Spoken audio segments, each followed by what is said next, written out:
Welcome to Conversations with Cubit. Thank you for joining me tonight. You're in for a really special treat tonight. Now, if you're looking for inspiration, information, hope, whatever it is, you've landed in the right place tonight. I got to tell you how much I appreciate all the support we receive for these weekly conversations. I am very excited about tonight's conversation. I'm equally excited about tonight's guest. But before we get started, I got to remind you that we are headed to a very important date.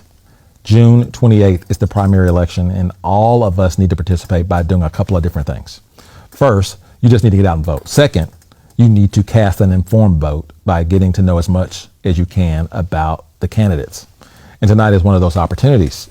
In fact, there are several candidates we will be introducing you to leading up to the June 28th primary. So we'll be seeing us about twice this week and next week. So if you're new to these weekly conversations, I got to tell you, welcome to the family. We're excited you found your way here, but be sure to check out some of our past conversations by jumping over to my YouTube channel. You just looked up Conversations with Cubit on YouTube, and once you get there, like the page, subscribe, hit the like button, all that good stuff. It will help us grow this conversation and keep the conversations going. And after you do that, just browse through all the old conversations. You'll like it. You will be good. Right now, share this conversation. Be sure to share this conversation. That's right. Don't keep this conversation to yourself. Share it with your community. It's too important. Tonight, we're talking to one of the candidates for State Senate District 48. You absolutely must share this conversation with your community. Hit the share button and help others learn about what's going on and become informed. Special thanks to my friends out here at Green Pasture Studios for hosting these weekly conversations. My friends, Richard and Amy James, are doing wonderful things out here. This is a full-fledged production studio. All the things that they're doing is very, very cool. Full-fledged movie production, commercials, and even a training academy. So look them up online and figure out all the good things they're doing and figure out how you can get involved. You'll be glad you did. Now, if you have followed along with these conversations every week, you know I only have three simple goals for these conversations. One is to add value to people and my community. Two, I want to inspire you to believe in what people and communities can become when we're willing to work together. Three, love people, period. No strings attached. All this means is I want you to be inspired. I want you to get useful information and resources, and I want to celebrate all kinds of people, groups, and organizations who are making a positive impact on our community.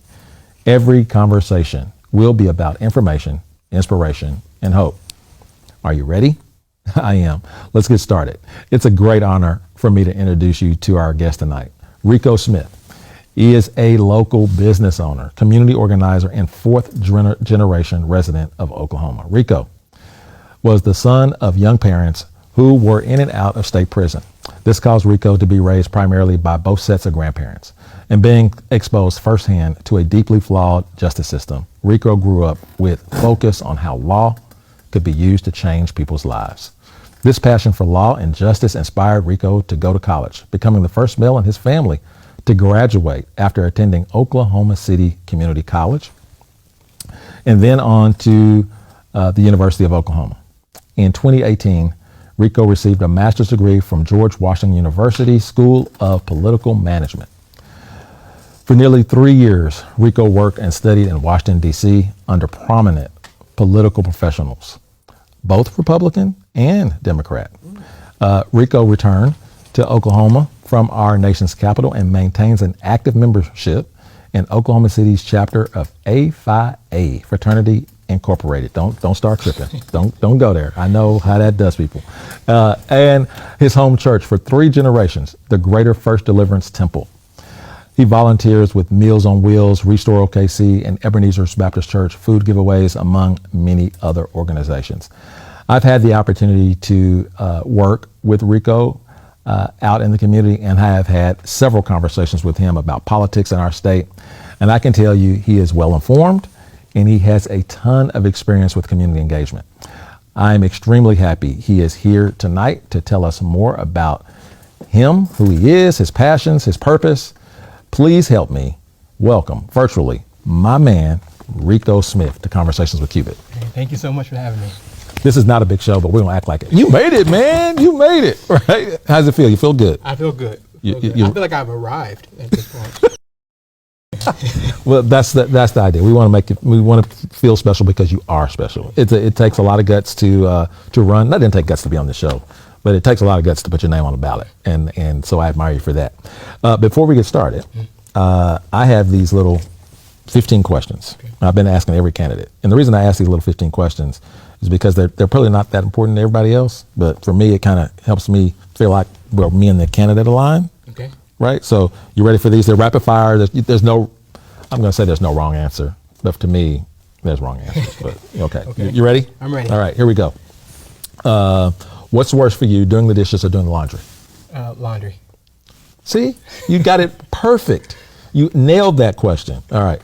Do you call it sneakers or tennis? Oh wow, probably both. What's the difference between a sneaker and a tennis shoe? Well, I think sneakers are probably a little more dressy, but I was raised by my grandparents, so more of an old soul. So I try not to call them tennis shoes, but sometimes I do. Yeah, right. Okay, all right.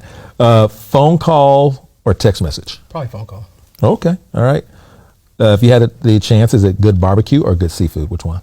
Good barbecue. Good barbecue. Rock and roll or rap? Rap. Rap. Do you call it pop or do you call it soda? Coke. I guess I'm the only one that calls it pop anymore, but that's a dead thing. All right. Truck or car? Truck. Truck. Handshake or hug? Hug, actually. Yeah. Okay, see, we're aligning. Right. We got a little off on the pop and the soda deal, but we're back on. Scary movie or comedy? I like a good scary movie, but I also like to laugh. So probably a horror if it's a good horror movie. Yeah. Yeah. So so you want to do one of those? What's those brothers? The Wayans brothers? The scary movie? It's comedy and scary. Well, those aren't scary to me though. Those are not scary. No. What they're supposed to be. Okay. I want to be scared to sleep with the light off. Oh no, no scary, no scary. All right. Birthday party or wedding? A birthday party. Okay. You have to pick one, Rico. Okay. Policeman or fireman? If one job left. Yeah, probably firemen because they save people's lives. Oh gosh, here we go. Shots fired. Cut. Oh, we're live though, right? We can't cut. Okay, all right, here we go. All right, Home Alone. Are we going to catch you singing or dancing? You know this one. You just don't want to admit it. Yeah, okay, which one? Yeah, singing or dancing? Probably singing. Singing. Okay. I have a very melodious voice. In Oklahoma, there's this street. We all go down it. Okay. We got different names for it. Okay. But there's only two names. Is it Broadway Extension or I-235? Broadway Extension. Absolutely, because your grandparents drove you down Broadway Extension. Yeah. They call it Broadway. Yeah. Yeah. All right. Will Smith or Chris Rock? Oh wow. Probably Will Smith. I grew up with Will Smith. Yeah. Fresh Prince. You're gonna let the slap pass. You're good. Yeah. That's because you're a fireman. That's like. All right. At bedtime, does the TV need to be on or does it need to be off? Off. Yeah. That's all. I don't even turn the TV on really. Really? Yeah. Okay. I think I don't know if I know the answer to this or not. If you had to choose, beer or wine? Wine. Wine, red or white? Red. Sweet? No. Dry? Dry. Really good. Dry. See, now you passed the test. Now I know exactly where we line. Now we can cut the show. Everybody knows who they're voting for now, right? Yeah. No. All right. Right. No, that's good. No, man, seriously, thanks for playing along with my silly games. But tell me a little bit about your upbringing and just bring us up to par, who you are. Yeah. So I'm Rico Smith. I'm running for Senate to do something different. I'm a son of the northeast side of Oklahoma City. I was born to my grandparents' home right down the street on 57th and Anderson. I went to Parker Elementary, very first school that I went to right down the street from their home. I'm an entrepreneur, a community organizer, political professional with nearly 10 years diverse experience. I have 9 siblings. Really? Between my mother. Mother's side I'm the second, and father's side I'm the first. Okay. But I'm the best out of both. So pretty much it. That's right. That's right. And you grew up on the east side, and you went to what high school did you graduate? I went to a lot. So my grandparents got custody right close to 2000, like 99. And so when I was with my grandparents, I went to one school, and I was staying with my mother, went to another school. I ended up going to high school, Douglas, and then I finished at Southmore High School. Okay. All right. How old are you? I am 30, just turned 30 in March. Okay. All right. Yeah. And your opponent, he was, I think I know him well. I think he said he turned 68. 68. So there's a lot of years between y'all. Yeah. Well, yeah, a lot of years between y'all. All right. So it's a ambitious job. I admire you for running. Tell us why you're running. Yeah. Well, I'm running for Senate because I believe that if we don't do something dramatically different, the next 4 years will look a lot like the last 4 years. I'm running because I believe in the power of our community to bring about the change that our state needs. I'm running because I believe that Senate District 48 deserves to have an effective state senator. I know that my experience as an entrepreneur, as a community organizer, even as a political professional, will make a difference legislatively. When we look at the last 4 years, my opponent has been the most ineffective member of the Senate Democratic Caucus. And if you look at his record and the bills that he has submitted, it's very, very clear as to why he is the most ineffective member of the Democratic Caucus.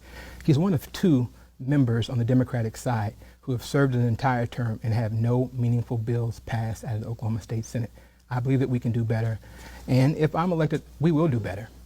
When I'm elected, my number one priority is to govern in the minority, and we have that power to do that. Senate District 48 is the most Democratic state Senate district in all 48 Senate districts. I believe that we need to have a senator who's going to speak to our values and actually demand and get results. Yeah. Talk to us about what those values are. Yeah. Like, so District 48 is unique, right? It is unique. It is heavily African American.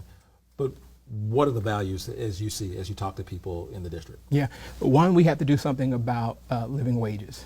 My district is disproportionately impacted by low wages.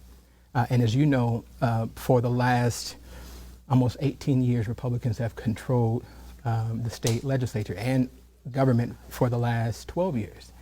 And they have single-handedly blocked any effort to raise the minimum wage. And that is a huge problem for our community. About a quarter of our people live under the poverty line. And so that's something that is a very, very big issue that's important for me. Yeah. Education is another thing. I hear that everywhere.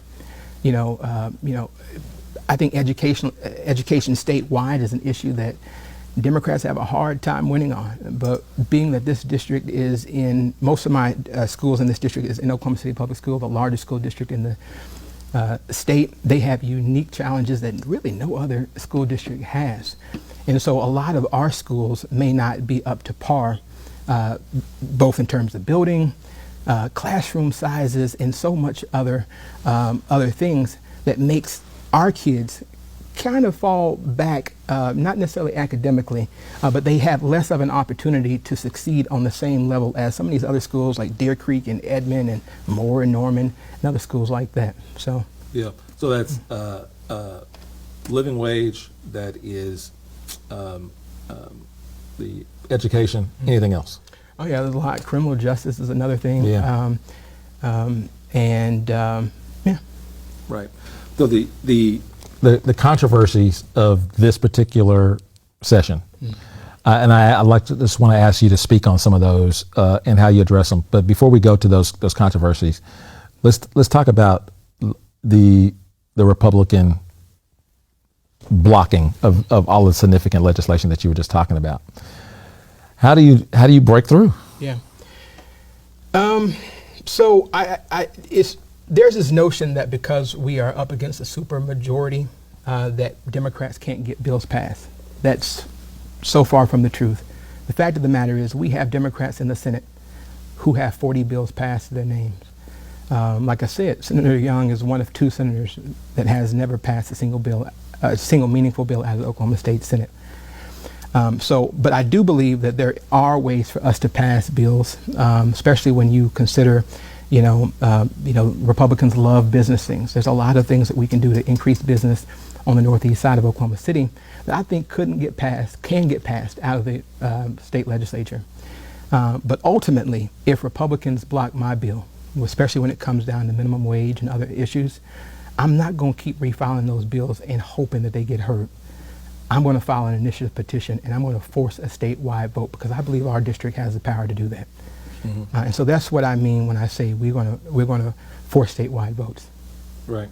So talk about the controversies, and when I talk about the controversies, the issues that have been coming up that seem to get a lot of headline news, that seem to frustrate the people in your district. CRT, abortion, gun control. Talk about those. Yeah, I think the biggest problem with the ban on CRT that no one really is talking about is that it prevents conversations about why there's such widespread disparities in our communities. Health, wealth, housing, all of these things. With the current ban on critical race theory, even though it's not taught, it does prevent conversations about those disparities and even conversations on reparations. I'm a believer that reparations are owed on every level of government. But the way the bill is written, you couldn't even have a conversation about why it is that African Americans fall behind. How we got there. Right. Yeah. And I talk a lot about the Tulsa race massacre. Yeah, we can talk about that in school, but we can't talk about the aftermath of how the city of Tulsa prevented that community from rebuilding. That's the impact of the bans on critical race theory. My opponent has stayed silent on that issue. Not a promise to repeal that terrible bill. And the thing about those types of bills, bad bills don't go off the book. They may be forgotten, but they're still in effect. You mentioned abortion. That is going to be devastating to our community. African American women face difficulties that are unprecedented with other ethnicities. They're 3 times more likely to die in childbirth. And it's certain things that a lot of people don't think about that causes health disparities that makes it hard for black mothers and even black babies to make it through that process. And one of them is, yes, access to quality homes, jobs that pay living wages, access to health care. Those things make a tangible impact on the life of mothers and children. Right. And so when they are trying to ban abortions without fixing the underlying causes of the need for abortions, you're not really making any kind of impact. You think about the mothers who do need an abortion to save their lives.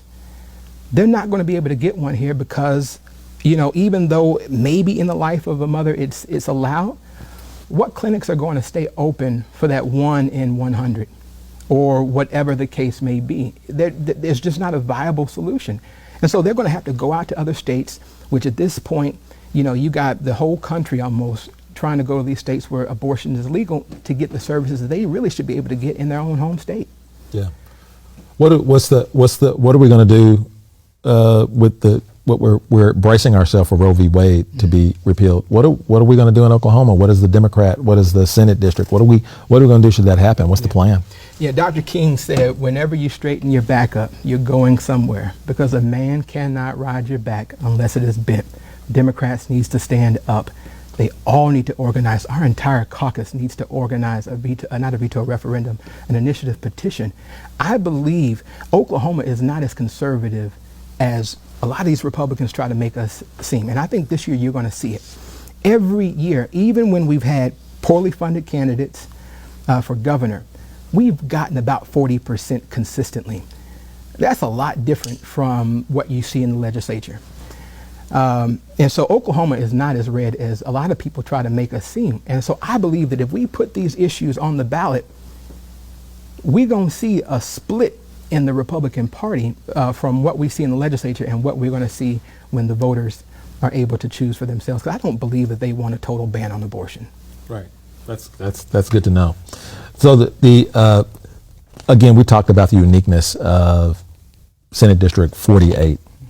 Talk about what you see as the unique things that need special attention that's different in this district than in the rest of the state.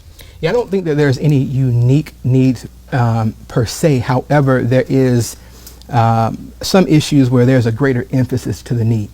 We've talked about minimum wage a lot. Right. About a quarter of our people live under the poverty wage, but they go to work every day, and they come home and they're still in poverty. Schools, like I said, is another thing. Oklahoma City Public Schools, the average school building is 72 years old. Some of these buildings have problems with heating and air. That impacts the quality of education that you're able to get. So that's another cause, an issue. And then obviously housing.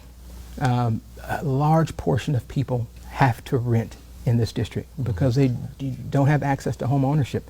That's something else that we definitely need to change.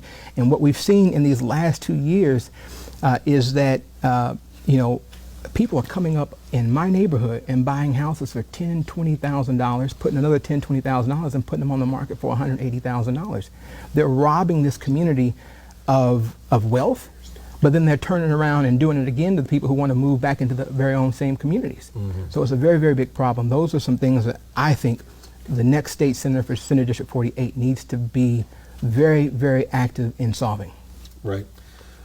I think, and I don't know this, but with the supermajority in down at the legislature, I feel like that there's going to have some really good relationships to get even some of the things that you're talking about passed that are unique to the district and unique to communities of color. What do you see? Discuss your relationships and how you're going to build relationships across party lines.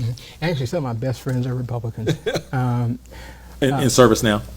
Huh? In service now? In the legislature? Yeah. No. Right. Okay. They're a little, Right. But I say that to say, I can get along with anybody. A lot of my Republican friends and I, we do go at it and we debate, and we're able to find consensus from there. I think what it's going to involve is sometimes inviting them to my district, going up to their district, showing them how their district benefits from our policies as well. My opponent has written bills that, yes, would be impactful for this district if they can get heard, if they can get passed. But the way he writes these bills, they have no appetite for this. One of the bills that he was actually able to even get a hearing on was the bill that would have had a racial impact statements on some bills. I feel like Republicans brought that bill up because 94% of his bills don't even get a hearing in committee. They brought that bill up, a race bill, to show how hostile they are towards racial issues. And it failed on a party line vote. You don't typically bring up votes that you know are going to fail. To me, that was a big sign to our community that these Republicans don't give, I won't say what came to mind, but they don't give We don't have a beat button. But they don't give a care about this community. But this community has so much power that they cannot stop through the power of the initiative petition and referendum.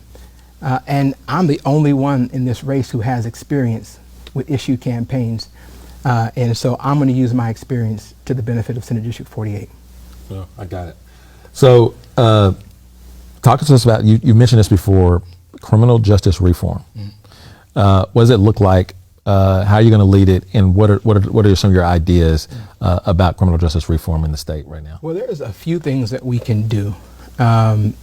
To be honest with you, criminal justice reform, if you look at what has passed via the ballot and what has passed through the legislature, two different types of criminal justice reforms. Not saying that all the bills that comes out of the legislature really aren't that impactful, but the greatest impact you see is from the initiative petition process.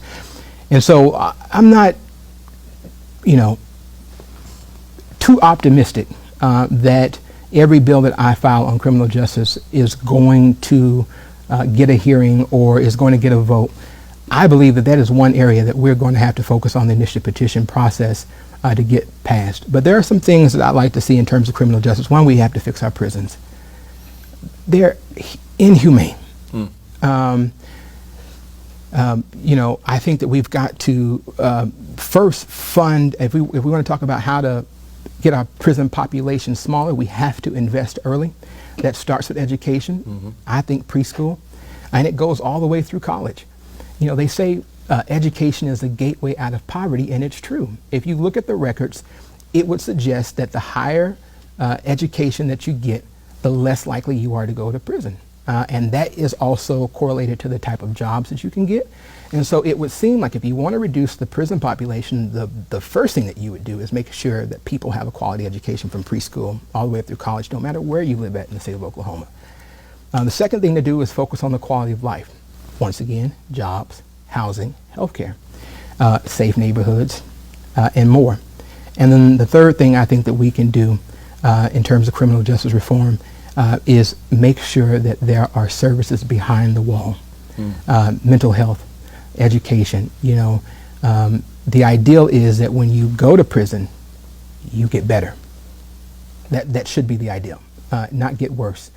And under current conditions, they wouldn't even keep a dog in those cells, but they keep sometimes 2, 3, 4 people in these cells.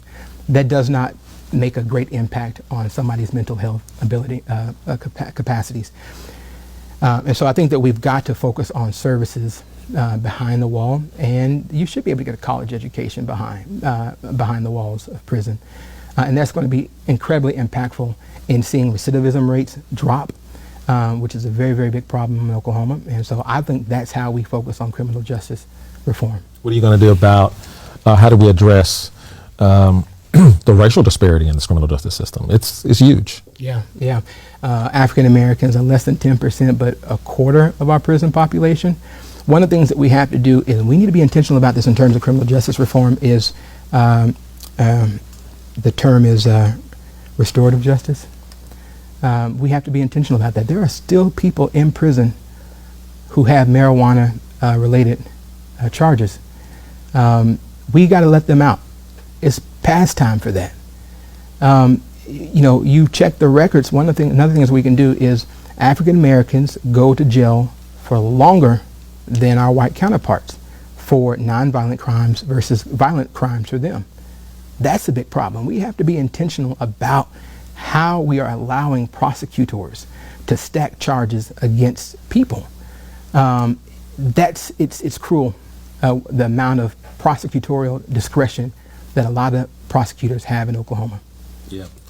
I want to back up a little bit because you've and I think maybe we've taken for granted that people understand what initiative petition is and how that process works. So if you give us a little bit of education on that, because what it sounds like and what people are going is like we have to get 8 million signatures in 30 days, and then we can vote on it. Yeah. Talk a little bit about. Yeah. So Oklahoma is a very unique state. It was one of the few states that actually embedded direct democracy in our state constitution. And when you read the Constitution, it grants powers to the executive, to the courts, but when it gets to the legislature, it says, that the legislative authority is going to be invested in a legislature consisting of a House and a Senate. That's Clause A. Clause B, though, which is the majority, talks about, it says the people reserved to themselves the same exact powers to change the Constitution, to change statutes, and to even reject bills that have been passed by the legislature and signed it into law. And so the way that happens is called the initiative. You have to have 8% and 15% of the total vote of governor. So last cycle, 2018, Kevin Stitt versus Drew Edmondson, there was about almost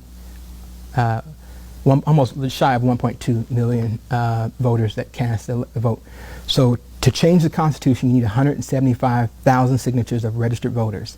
To change a state statute, you need 92,000. To do what they call a veto referendum, it's 58,000 signatures. Sounds like a lot, and it is a lot. But when you consider we have 2 million registered voters in Oklahoma, those are the people who are qualified to sign this petition, that number is a lot more reasonable. The one thing I will note... What's the time frame? Oh yeah, 90 days. And that is, That's labor intensive. Yeah. But when you really think about it, there's a way to do it. It's not going to be easy, but if you have time and money and people, you can get the signatures in time. You know, it's really one of the reasons why I'm running for Senate, because even though the people have this power, it's really, really hard for an average person to execute on this power. I know, I've tried it before. You're right. And you know, I just feel like to use this power, your representatives are the best people to do it. Why? When I led the effort to ban politicians and their pet lobbyists from redrawing our lines, the question was asked to Crow Dunlevy, the #1 law firm that does initiative petitions, how much would this have cost us if we came to you and for you to write this from scratch? They said $50,000. Who has $50,000 just laying around? And so it's very, very hard, and that's just to file the petition. As your state senator, you know, there's a lot of powers of the Senate. You know, you got the legislative study there where they can bring experts and figure out how other states do something or, you know, how policy should be crafted. A lot of legislators write their bills off these legislative studies. You have a legislative writing office that writes your bills for you. You tell them what you want, how you want them. They come to you and until you're pleased, and then you file it. There's no need to hire Crow Dunlevy at that particular point. We have all the resources at this point to file an initiative petition. The difference between a bill and an initiative petition is a header. You've submitted a bill to the Senate and to the House. You submit the initiative petition to the governor's office, and so it's petitioned to him to call a vote on these issues. And once you get those signatures, he can't decide that he doesn't want to do it. Now he or she can decide where that ballot will be, whether it's a general, whether it's the primary, whether it's a special election. He can call that. And so that's the process on that to call a statewide vote. That's good. Thanks for that education. You mentioned the governor. I think it's fair to say that our governor has not made a lot of decisions that have been popular with the folks in District 48. What are your thoughts on the job the governor's doing so far? Yeah. Not to pull a Kanye. Yeah, right. It's a bad question. I know I shouldn't even ask it, but yeah. No, okay, Kevin Stitt does not care about black people. Wow. And it's very clear. He tries to act like he does, but when you know, after George Floyd was murdered, he had a racial town hall where he picked the people. That's how I knew it was not going to go as well.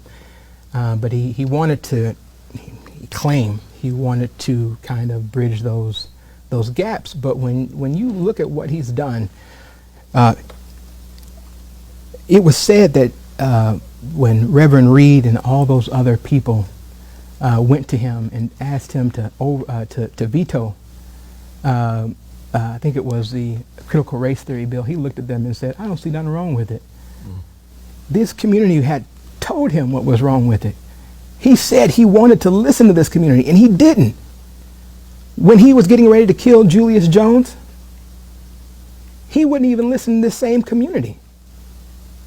That was disrespectful. And to me, when I saw Reverend Reed at the governor's office and couldn't get a meeting with that was offensive to me. And that showed us he does not care about our community.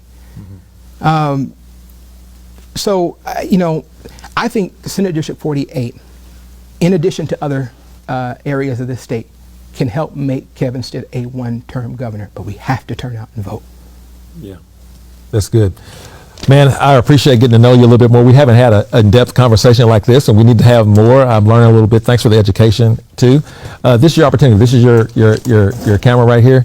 Let the people know why they need to vote for you. Okay. Well, hello to the people of Senate District 48. In 2 weeks, you all will be going to the polls to make an arguably, probably the most important decision in terms of who's going to represent you in the state legislature, particularly the state Senate. I'm a young entrepreneur. I've had to start a product-based business right before the pandemic. I talk about product-based businesses because it's a little bit different from service-based businesses. My company is pretty much a manufacturing company, and so when you talk about some of the challenges that has occurred because of COVID-19, I have experiences with that, and I know that those are meaningful experiences that could lead to legislative changes to help our community. I'm a political organizer. I've worked in every capacity, from state races to federal races to issue campaigns.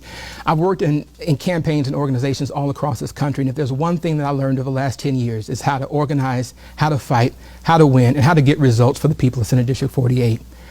So I'm asking you, when you go to the polls in 2 weeks, vote for change. Vote for someone who's going to do more. Vote for someone who's not going to give up. I'll be a bold state senator. I'll tell it like it is. I believe in the power that you and I have to bring about the change that this state desperately needs. I'm Rico Smith. I'm asking for your vote on June 28th. Give me your social. How do we connect? How do we get with you? How do people support you? How do they connect to your campaign? Yeah, universal handle is Rico for Senate, RICOFORSENATE. And on Facebook is Rico for Senate 48. That's good. Thank you so much. We're going to be back on Thursday night with Senator George Young. He'll be on here Thursday night. And then the next week, we'll have the DA candidates, Mark Miles and Vicky Bahena. So stay tuned, stay informed, and we look forward to seeing you later this week. That's it. Have a good night.